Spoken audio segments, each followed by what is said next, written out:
कोई आपसे प्यार करता है। आज मैं अपनी कार से अपने ऑफिस जा रहा था। रास्ते में मुझे एक लड़की दिखाई दी। वो मुझसे लिफ्ट मांग रही थी। मुझे याद है कि वो मेरे स्कूल की दोस्त थी, या शायद दोस्त से कुछ ज़्यादा। मैं उसे लगभग 6 साल बाद देख रहा हूँगा। वो अब और भी खूबसूरत हो चुकी थी। मैंने जब उसे इस बार देखा तो मुझे उसके साथ बिताए कुछ लम्हे याद आ गए।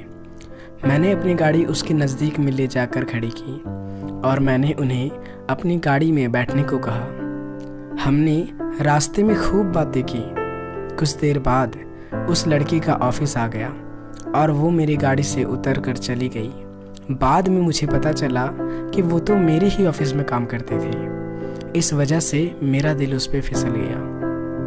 हमने एक दूसरे का नंबर ले लिया और हम छुप छुप कर एक दूसरे से बातें करने लगे। एक दिन मेरी पत्नी मेरे गोद में सोई हुई थी और मैं उसके सिर को अपने हाथ से सहला रहा था कि तभी मेरे मोबाइल में एक मैसेज आया। वो मैसेज उस लड़की का था। वो मुझे मिलने के लिए बुला रही थी।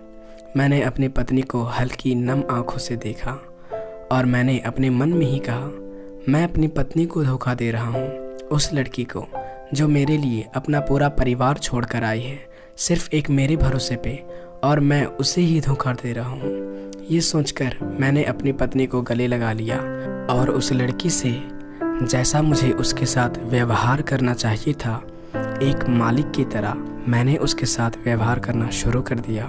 दोस्तों, ये कहानी आपको कैसे लगी कमेंट में ज़रूर बताएं और ऐसे ही और वीडियोस के लिए इस चैनल को सब्सक्राइब करें।